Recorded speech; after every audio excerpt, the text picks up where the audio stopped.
পূৰ্ববংগীয় মুছলমানসকলৰ উপস্থিতিয়ে আজি আমাৰ ৰাজ্যখনৰ জনজীৱনৰ ওপৰত এক বিশাল অস্তিত্বৰ প্ৰশ্ন আনি দিছে। 2027 চনত আমাৰ যি লোকগণনা অনুষ্ঠিত হ'ব ৰাজ্যৰ পৰিসংখ্যাৰ লগত জড়িত আৰু 2011ৰ সেন্সাছৰ পৰিসংখ্যাৰ লগত যদি তাক আমি যোগ কৰিবলৈ চেষ্টা কৰোঁ তেতিয়াহ'লে ৰাজ্যত পূৰ্ববংগীয় মুছলমানৰ সংখ্যা 40% বৃদ্ধি পোৱাৰ সম্ভাৱনা আছে। আজি আমাৰ ৰাজ্যৰ 12খন জিলাত হিন্দু সমাজ সম্পূৰ্ণৰূপে সংখ্যালঘুত পৰিণত হৈছে।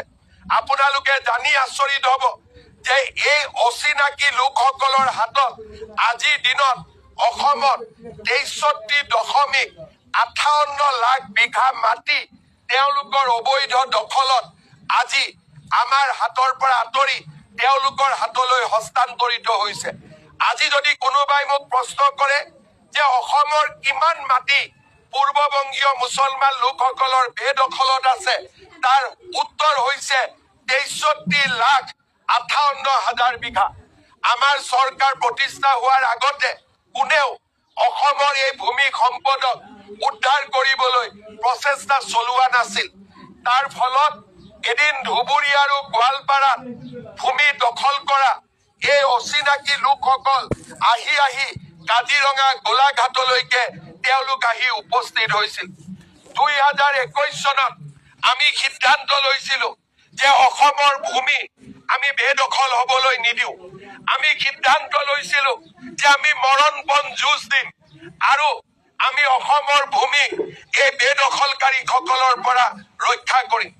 আজি মই অত্যন্ত আনন্দিত যে 2021 চনৰ পৰা আমাৰ চৰকাৰে যোৱা সময়ছোৱাত শিৱাজাৰৰ গৰুখুটি, বুঢ়া চাপৰি বন্যপ্ৰাণী অভয়াৰণ্য, লামডিং সংৰক্ষিত বনাঞ্চল, পবা সংৰক্ষিত বনাঞ্চল, হাছিলা বিল, বাইকান সংৰক্ষিত বনাঞ্চল, ৰেংমা দয়াং আৰু দক্ষিণ নাম্বৰ সংৰক্ষিত বনাঞ্চলকে আদি ধৰি বিভিন্ন বেদখলকৃত ভূমিত উচ্ছেদ চলাই আমি বৰ্তমানলৈকে 1.5 লাখতকৈও অধিক বিঘা ভূমি বেদখলৰ পৰা আমি মুক্ত কৰিবলৈ সক্ষম হৈছো। আমাৰ ৰাজ্যৰ বেদখলকৃত ভূমিক আমি উচ্ছেদ কৰি সেই ভূমিৰ ওপৰতে মহাপুৰুষ শ্ৰীমন্ত শংকৰদেৱৰ আমি আবিৰ্ভাৱ ক্ষেত্ৰ বৰদোৱাত আমি নিৰ্মাণ কৰিবলৈ সক্ষম হৈছো।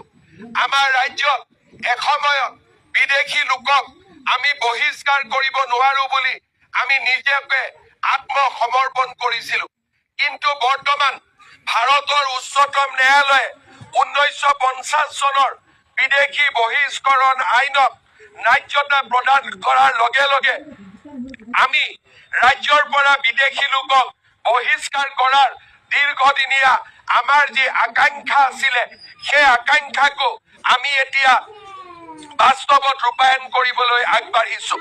অসম চৰকাৰে জিলাৰ আয়ুক্তসকলৰ হাতত এতিয়া এক ভাবিব নোৱাৰা অধিকাৰ প্ৰদান কৰিছে যে কোনো ধৰণৰ ট্ৰাইব্যুনেলত নোযোৱাকৈ যদি এজন জিলা আয়ুক্তই এজন লোকক বিদেশী বুলি ঘোষণা কৰে তেওঁক আমি 24 ঘণ্টাৰ ভিতৰতে দেশৰ পৰা পুছবেক কৰিব পাৰো, অৰ্থাৎ দেশৰ পৰা আমি পঠিয়াই দিব পাৰো। ৰাজ্যত চৰকাৰে এতিয়া সেই অধিকাৰক প্ৰয়োগ কৰি নিৰন্তৰভাৱে বিদেশী বহিষ্কাৰৰ কামো আৰম্ভ কৰিছে। শ্ৰদ্ধাৰ ৰাইজ,